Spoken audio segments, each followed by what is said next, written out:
Hello everyone, welcome to our YouTube channel English honours hub. आज की video में हम करने जा रहे हैं the language of film sign and syntax, जिसको लिखा है जेम्स मैनेको ने। इसका part number 2। Part 1 already uploaded है, जिसके अंदर हमने साइंस के बारे में पढ़ा था, और आज की वीडियो में हम सिंटेक्स को कवर करेंगे।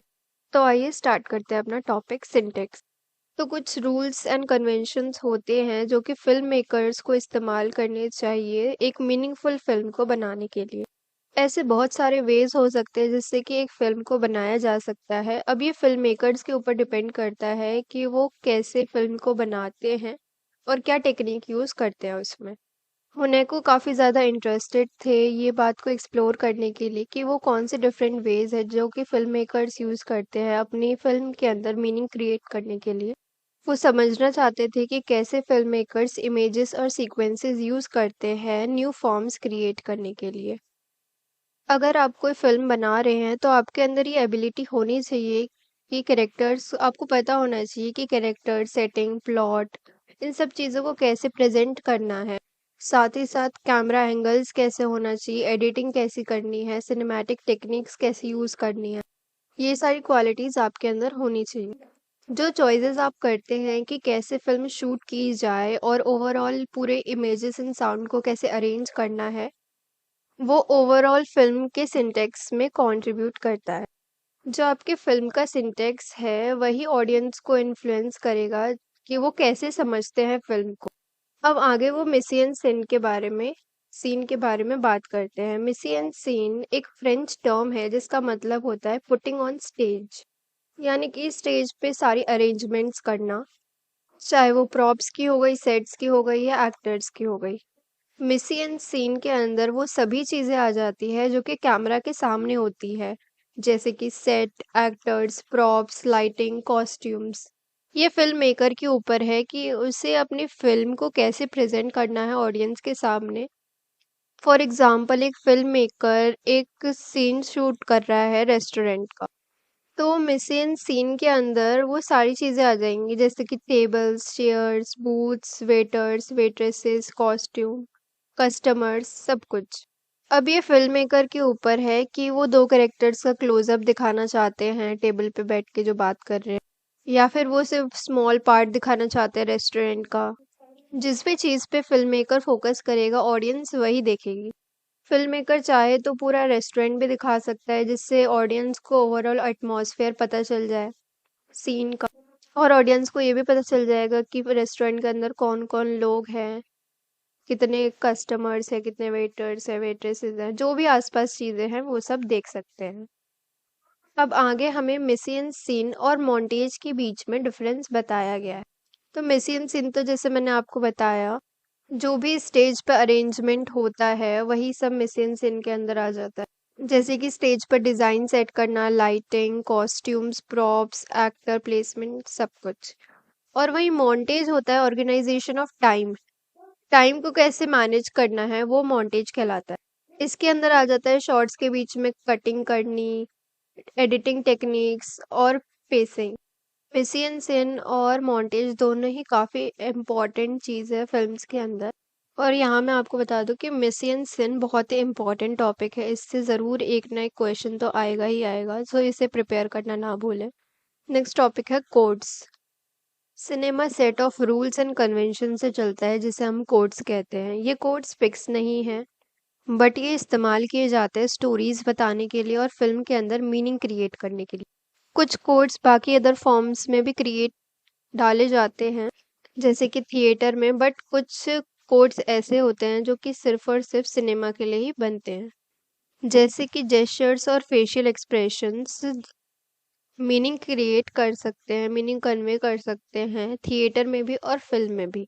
बट जब जेस्चर्स और एक्सप्रेशन को एडिट किया जाता है तो इससे एक नया मीनिंग क्रिएट होता है जो कि सिर्फ सिनेमा के अंदर ही यूज़ किया जाता है। जैसे कि एक film maker dark colour scheme use कर सकता है और लो लाइटनिंग यूज़ करता है अपनी फिल्म में, तो ये एक कोड है जो ऑडियंस को बताता है कि ये फिल्म एक हॉरर मूवी है। अंधेरा और लो लाइटनिंग देख के ऑडियंस को भी ऐसा लगता है कि हाँ, कुछ ना कुछ बुरा होने वाला है। अब नेक्स्ट टॉपिक मिसियन सिन। ओनेको कहते हैं कि जो मिसियन सिन के एलिमेंट्स हैं वो काफ़ी यूज़फुल टूल है जो फिल्म मेकर्स यूज़ करते हैं तीन मोस्ट इम्पॉर्टेंट क्वेश्चन के आंसर देने के लिए। पहला क्वेश्चन है व्हाट टू शूट, क्या शूट किया जाए, हाउ टू शूट, कैसे शूट किया जाए, एंड अब हमने शूट कर भी लिया तो उसे प्रेजेंट कैसे किया जाए। तो तीन एलिमेंट्स है मिसियन सीन के जो कि ओनेको डिस्कस करते हैं। पहला एलिमेंट है सेटिंग। जितना भी फिजिकल एनवायरनमेंट होता है फिल्म के अंदर including set, location, props, costume, ये सब सेटिंग के अंदर आ जाता है। नेक्स्ट एलिमेंट है लाइटिंग। किस तरह से फिल्म के अंदर लाइटिंग है वो इफेक्ट करती है मूड, टोन और एटमॉस्फेयर पे। जैसे कि हमने ऊपर एग्जांपल भी पढ़ा था कि अगर हमने लो लाइटिंग में शूट किया है और पूरा डार्क है तो फिर हम समझ सकते हैं कि ये एक हॉरर मूवी। नेक्स्ट एलिमेंट है परफॉर्मेंस। परफॉर्मेंस के अंदर एक्टर्स की एक्टिंग आ जाती है जो कि मीनिंग क्रिएट करती है और इमोशन लाती है ऑडियंस तक। नेक्स्ट है फ्रेम्ड इमेज। तो जब फिल्म मेकर्स एक सीन बनाते हैं तो बेसिकली वो क्या करते हैं, फ्रेम्ड इमेजेस को आपस में एक साथ रखते हैं सीरीज में, उससे एक सीन क्रिएट होता है। इन इमेजेस का कंपोजिशन बहुत ज़रूरी है क्योंकि ये इफेक्ट करता है कि कैसे ऑडियंस इंटरप्रेट करेगी सीन को। रुडोल्फ अरिहम कहते हैं कि ऐसी कुछ चीज़ें हैं जो ऑलमोस्ट सभी फ्रेम्ड इमेजेस में कॉमन है, और वो सारी चीज़ें हैं balance, shape, form, growth, space, light, colour, movement, tension and expression. अब नेक्स्ट टॉपिक है एस्पेक्ट रेशियो।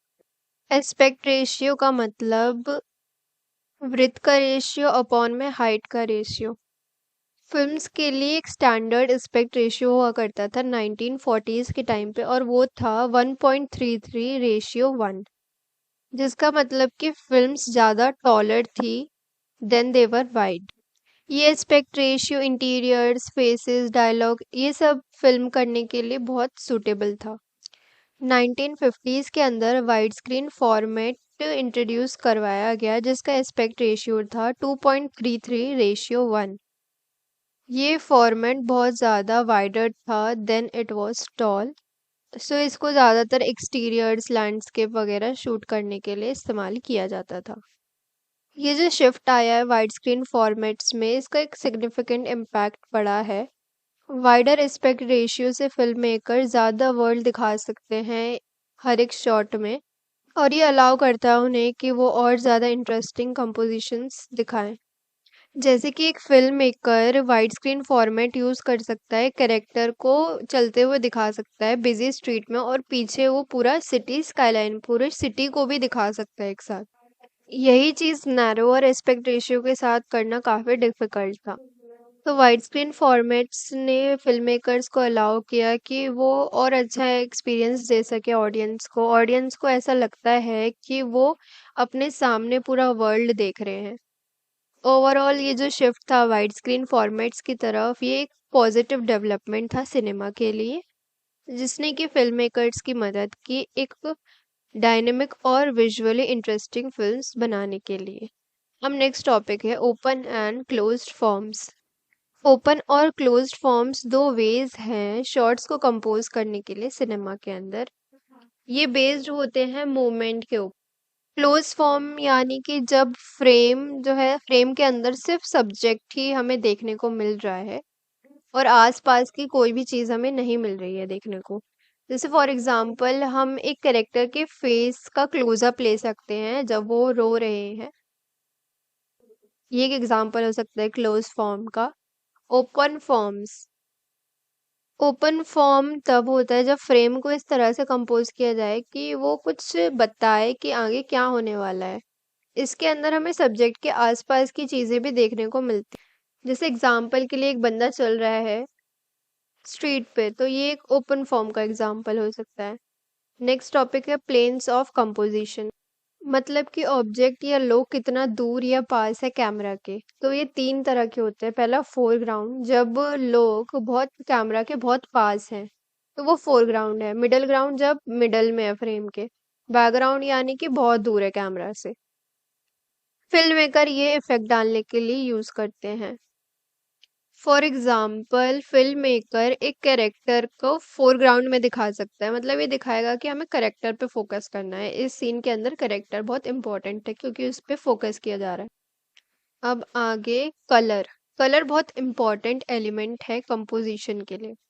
ये यूज किया जाता है ओवरऑल फ्रेम के अंदर एक बैलेंस रहे फोरग्राउंड और बैकग्राउंड के बीच में, जिससे कि पता चल सके हो क्या रहा है।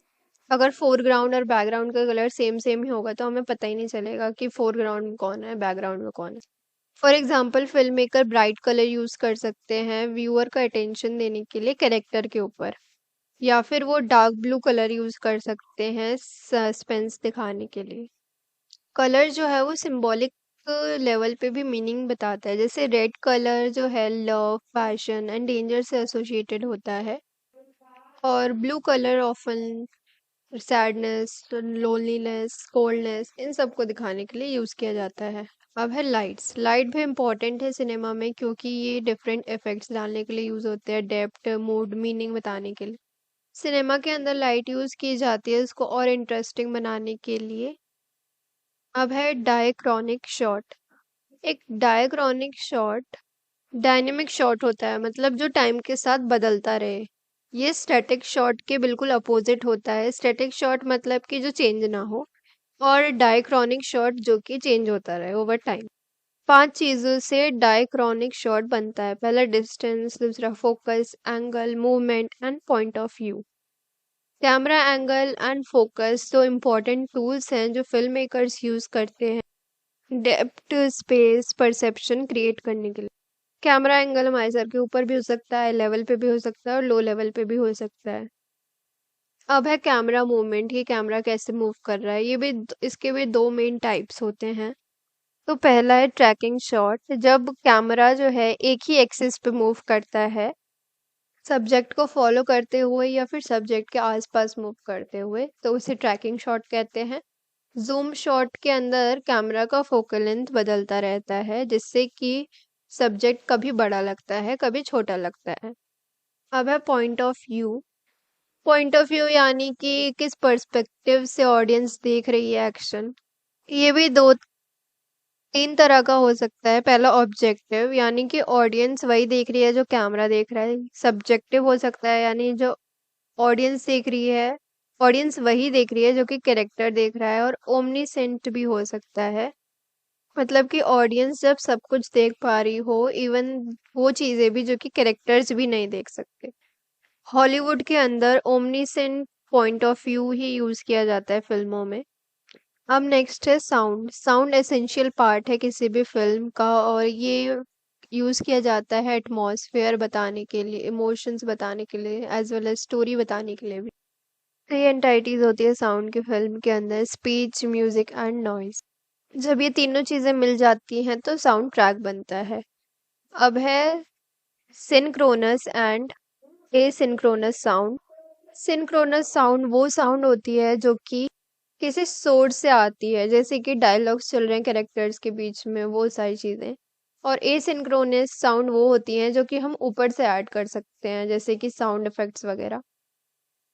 एसिंक्रोनस साउंड ज्यादातर मूड क्रिएट करने के लिए या फिर इमोशंस इवोक करने के लिए की जाती है, या फिर आगे क्या होने वाला है उसके बारे में थोड़ा बहुत हिंट देने के लिए ऐड की जाती है।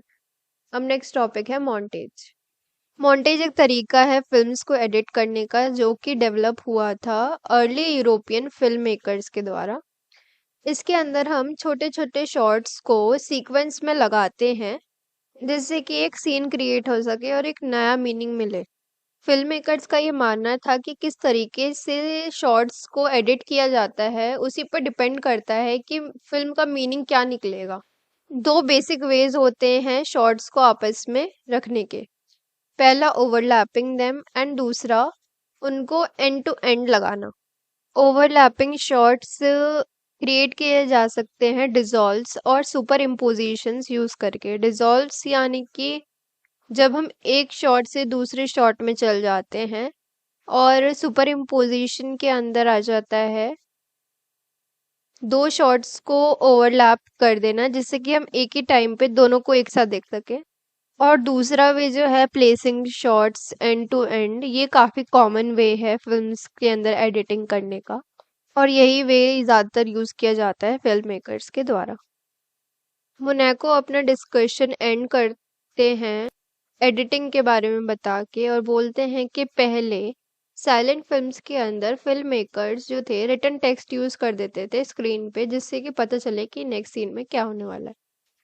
बट आज क्या होता है कि मोस्ट कॉमन वे है कि एक शॉट के बाद सिंपली दूसरा सीन लगा दो तो हमें पता चल जाता है, लेकिन पहले रिटन टेक्स्ट यूज हुए थे।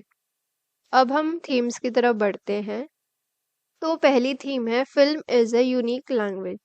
वो बोलते हैं कि फिल्म कोई सिर्फ एक विजुअल मीडियम नहीं है, बट लैंग्वेज भी है, जिसके अंदर इसकी खुद की ग्रामर होती है और खुद के सिंटेक्स होते हैं, यानी रूल्स एंड रेगुलेशंस होते हैं। वो लैंग्वेज और फिल्म को आपस में कंपेयर करते हुए शॉट को वर्ड के साथ कंपेयर करते हैं, सीन को सेंटेंस के साथ, और सीक्वेंस को पैराग्राफ के साथ कंपेयर करते हैं। नेक्स्ट थीम है film communicates meaning through a variety of science. Monaco कहते हैं कि मेन 3 टाइप्स होते हैं साइंस के। पहला इमेज, साउंड एंड टेक्स्ट, और ये साइन यूज होते हैं डिनोटेटिव और कोनोटेटिव दोनों ही मीनिंग बताने के लिए फिल्म के अंदर। नेक्स्ट थीम है film maker use science to create specific effects. Monaco अपने पूरे इसमें बताते हैं कि फिल्म मेकर्स कैसे different type of science use करते हैं mood, emotion and meaning create करने के लिए अपनी फिल्म में। और वो ये भी डिस्कस करते हैं कि साइंस एक ऑर्डर में होने बहुत ज़रूरी है ताकि उसका मीनिंग क्रिएट हो सके, मीनिंग सही निकल सके। तो यहीं पे हमारी वीडियो ख़त्म होती है। आई होप आपको सब समझ आया हो। कोई भी डाउट हो तो कमेंट में पूछना ना भूलें। ये नोट्स आपको हमारे टेलीग्राम चैनल पे मिलेंगे, उसे ज़रूर से ज्वाइन कर ले, लिंक आपको डिस्क्रिप्शन में प्रोवाइडेड है। Thanks for watching. खत्म। Bye bye.